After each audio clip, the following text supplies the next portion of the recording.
आज की इस कक्षा में हम पढ़ने वाले हैं सप्तमी कक्षा की संस्कृत पाठ्यपुस्तक रुचिरा का एकादश पाठ। पाठ का नाम है समवायो ही दुर्जयः। इस पाठ का पहला भाग हमने पढ़ लिया है और आज हम पाठ का दूसरा भाग पढ़ेंगे। इस भाग में हम कथा के उत्तरार्ध अंश का अध्ययन करेंगे। इससे पहले हमने कथा का पूर्वार्ध पढ़ लिया है, जिसमें हमने कथा का आधा भाग पढ़ा है। वहाँ हमने पढ़ा था कि एक चिड़िया जो एक पेड़ की शाखा पर अंडे देती है, एक दिन एक मतवाला हाथी वहाँ पर आता है और अपनी सूंड से उस शाखा को तोड़ देता है, जिससे उस चिड़िया के अंडे भी नष्ट हो जाते हैं। जब वह चिड़िया विलाप करती है तो उसका एक मित्र काष्ठकूट नाम का पक्षी वहाँ आता है और चिड़िया उसे बताती है कि किस प्रकार एक हाथी ने उसके सारे अंडे नष्ट कर दिए, उसकी संतान को मार दिया। अब मेरा दुख तभी कम होगा जब उस हाथी की मृत्यु होगी। यह सुनकर काष्ठकूट नाम का पक्षी अपने मित्र वीणारवा नाम की एक मक्षिका के पास उसे ले जाता है। वीणारवा मक्षिका उसे हाथी को मारने के लिए अपना एक मित्र है, मक्षिका का एक मित्र है मेघनाद नामक मेंढक, वो काष्ठकूट नामक पक्षी को और चिड़िया को उस मेघनाद नामक मेंढक के पास में ले जाती है। मेघनाद नामक मेंढक ने वह सारा वृतांत ध्यान से सुना और अब वह उन्हें उपाय बताता है कि किस प्रकार वो चारों मिलकर एक बड़े से हाथी को मार सकते हैं। तो इस कथा में चार छोटे छोटे जीव हैं, जिसमें चिड़िया है, काष्ठकूट पक्षी यानी कठफोड़वा है, एक मक्षिका है जिसका नाम है वीणारवा और एक मेंढक है मेघनाद नाम का। ये चारों छोटे छोटे जीव हैं, किंतु ये चारों समूह बनाकर, समवाय में होकर, संगठन बनाकर किस प्रकार एक बड़े हाथी को मारते हैं, इसका हम इस दूसरे भाग में अध्ययन करेंगे। तो आइए अब हम कथा में प्रवेश करते हैं और आगे जानते हैं कि किस प्रकार वो बड़े हाथी को मारते हैं। यह गद्यांश है। पहले हम गद्यांश का वाचन करेंगे, इसके बाद क्रियापद और कठिन पदों के अर्थ के साथ इस गद्यांश को समझेंगे। मेघनादः अवदत् यथा हम कथयामि तथा कुरुतम। मक्षिके प्रथमं त्वं मध्याह्ने तस्य गजस्य कर्णे शब्दं कुरु, येन सः नयने निमील्य स्थास्यति। तदा काष्ठकूटः चञ्च्वा तस्य नयने स्फोटयिष्यति। यह गद्यांश है। इस गद्यांश में यथा हम, यह संयुक्त पद है जिसका विभाग यहाँ पर दिखाया हुआ है। इसमें यथा और अहम ये दो पद विभाग होकर निकलेंगे और दोनों पदों में सवर्ण दीर्घ संधि है। इस गद्यांश में जो क्रियापद आए हैं उनका विवरण इस प्रकार है, जैसे अवदत्। अवदत् का अर्थ है बोली। कथयामि, इसका अर्थ है कह रहा हूँ। कुरुतम और कुरु, ये दोनों ही जो पद हैं कुरुतम और कुरु, ये कृ धातु के लोट लकार के मध्यम पुरुष के रूप हैं और दोनों का ही अर्थ है करो। अंतर केवल इतना है, कुरु एक वचन का रूप है और कुरुतम द्विवचन का रूप है मध्यम पुरुष में। अगला जो क्रियापद है वो है स्थास्यति। इसका अर्थ है रुक जाएगा और अंतिम क्रियापद है स्फोटयिष्यति।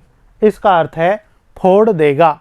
यहाँ पर जो अर्थ स्त्रीलिंग और पुल्लिंग के अनुसार लिए गए हैं वो दोनों ही, यहाँ पर जो कर्ता है वो पुल्लिंग का है तो पुल्लिंग के हिसाब से यहाँ पर अर्थ लिया गया है, और स्त्रीलिंग का है तो स्त्रीलिंग के अनुसार क्रियापदों का अर्थ लिया गया है।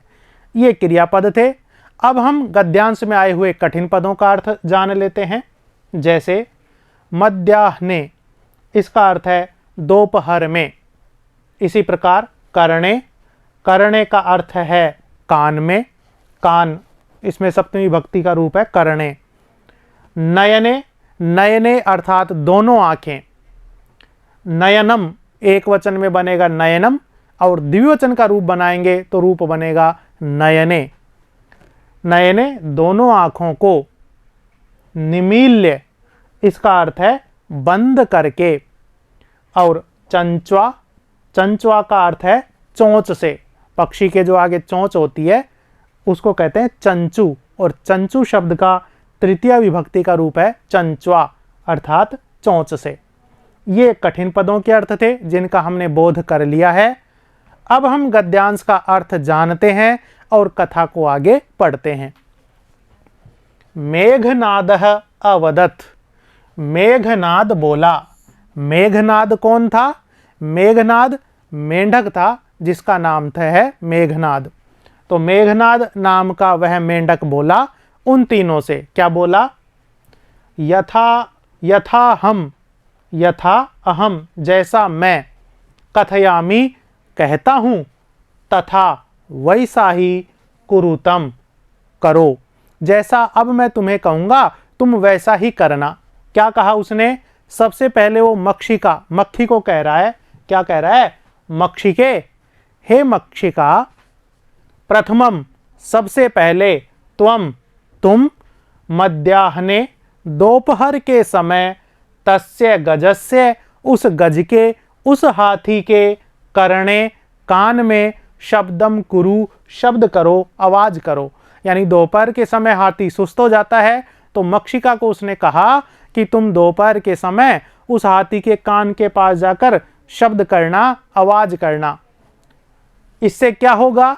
ये न जिससे, सह वह हाथी, नयने निमील्य, नयने यानी आंखों को, निमील्य बंद करके, स्थास्यति रुक जाएगा, एक जगह खड़ा हो जाएगा। तो मक्षिका का नाम था वीणा रव, और मक्षिका जो शब्द करेगी वो भी वीणा की तरह आवाज आएगी, और उस आवाज को सुनकर हाथी आराम से आंखें बंद करके खड़ा हो जाएगा, वो नींद की झपकी सी लेने लग जाएगा। तो यह पहला कार्य उस मेघनाद नामक मेंढक ने मक्खी को बताया। एक बार दोबारा जान लेते हैं। क्या कहा उसने?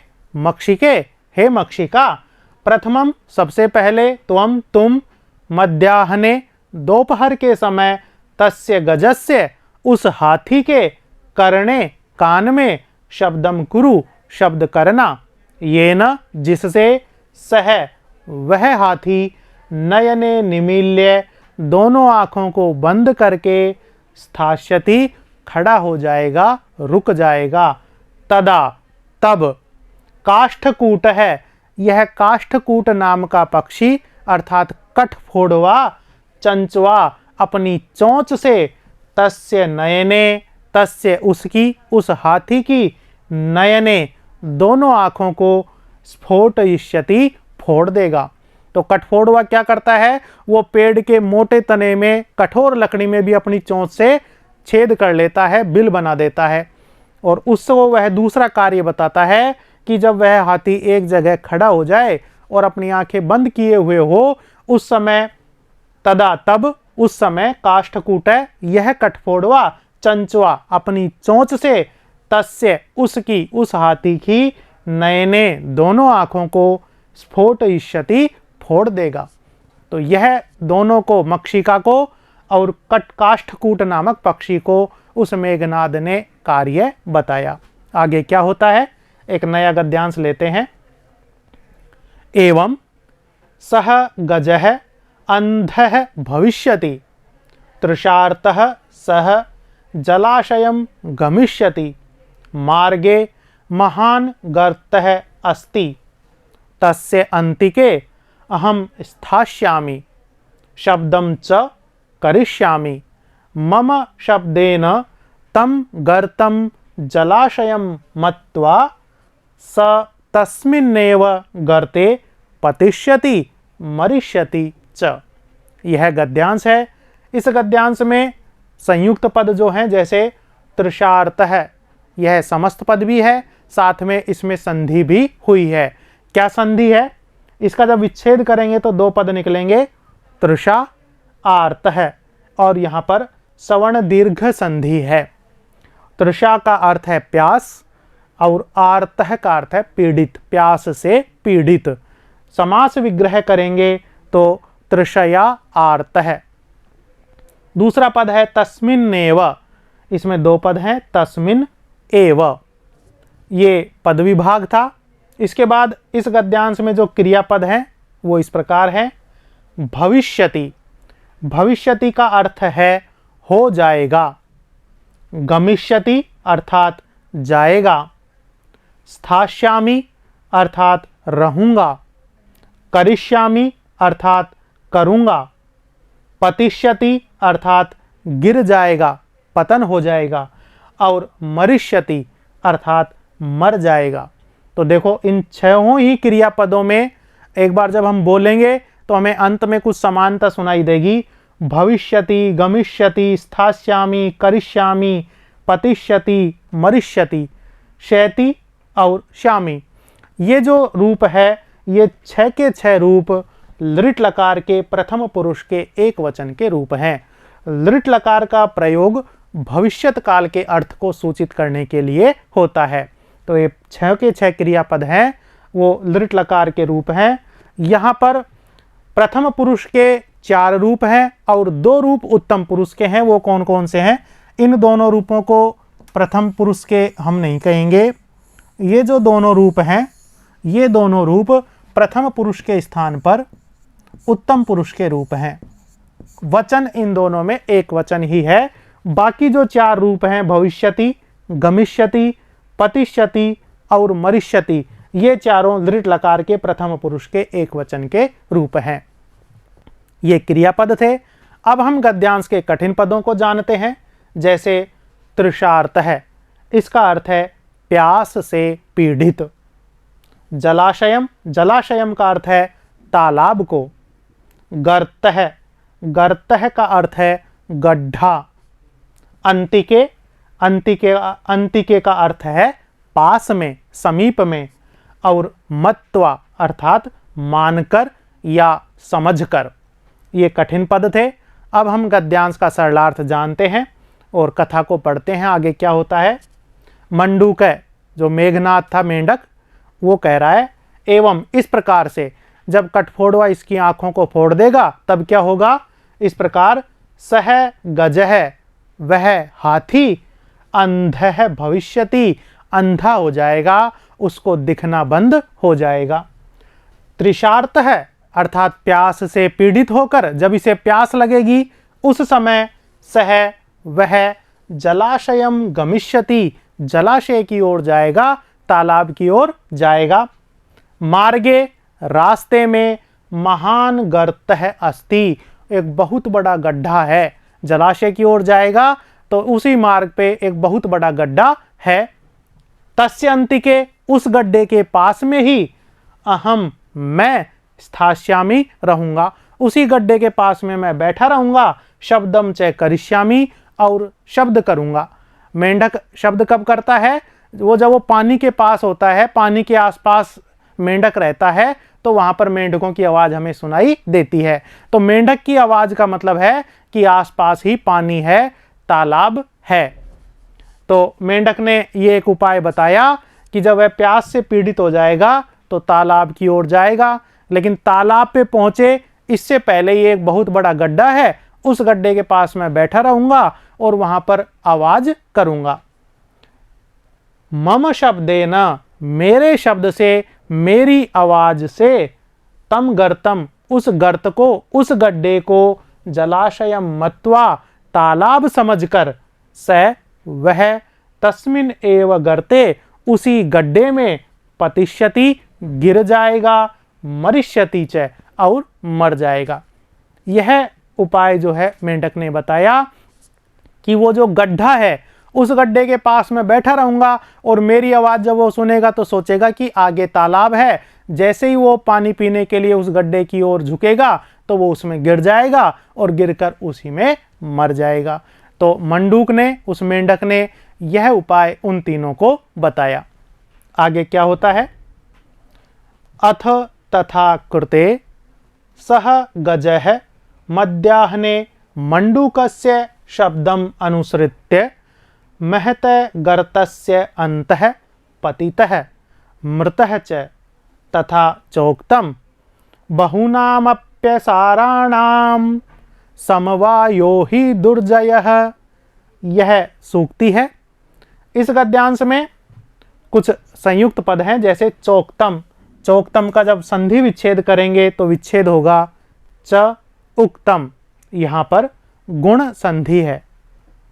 इसी प्रकार बहूनामप्यसाराणाम, इसका जब विभाग करेंगे तो 3 पद प्राप्त होंगे, बहूनाम अपि असाराणाम। अपि असाराणाम, इन दोनों पदों में यण संधि है। ये पद विभाग थे। अब इस गद्यांश में जो कठिन पद हैं उनका अर्थ जान लेते हैं, जैसे अनुसृत्य। अनुसृत्य का अर्थ है अनुसरण करके, उसका अनुसरण करते हुए। महतः, महतः का अर्थ है बहुत बड़े। अंतः, अंतः यानी अंदर। पतितः अर्थात गिर गया, और मृतः यानी मर गया। असाराणाम, असाराणाम का अर्थ है दुर्बलों का, बलहीनों का। सार, सार शब्द का अर्थ है बल, और असार जो बल से रहित है, बलहीन है, षष्ठी विभक्ति में रूप बना है असाराणाम, बलहीनों का या दुर्बलों का। ये कठिन पदों के अर्थ थे। अब हम गद्यांश को पढ़ते हैं और कथा को जानते हैं कि किस प्रकार वो हाथी मृत्यु को प्राप्त होता है। अथ, इसके बाद जब उन्होंने पूरी तरह योजना बना ली, इसके बाद तथा कृते, तथा यानी वैसा ही, कृते करने पर, जैसा उन्होंने योजना बनाई थी वैसा ही उन्होंने किया, और तथा कृते वैसा ही करने पर, सह गजह, वह हाथी, मध्याह्ने, दोपहर के समय, दोपहर के समय उसको प्यास लगेगी, पानी पीने के लिए वो तालाब पर जाएगा ही जाएगा, इसलिए वह हाथी मध्याह्ने, दोपहर के समय, मंडूकस्य, मेंढक की, शब्दम, शब्द को, आवाज को, अनुसृत्य, अनुसरण करता हुआ, मेंढक की आवाज को सुनकर उसके पीछे पीछे चलता हुआ जहां से वो आवाज आ रही थी, क्यों उसे पता था मेंढक बोल रहा है तो निश्चित ही आसपास तालाब होगा। तो दोपहर के समय मंडूकस्य शब्दम, उस मेंढक की आवाज को, अनुसृत्य, अनुसरण करता हुआ, महतः गर्तस्य अंतः, महतः बहुत बड़े, गर्तस्य गड्ढे के, अंतः अंदर, पतितः गिर गया, मृतः च और मर गया। तथा चोक्तम, इसीलिए उक्तम कहा गया है, इसीलिए एक सूक्ति यहाँ पर दी गई है।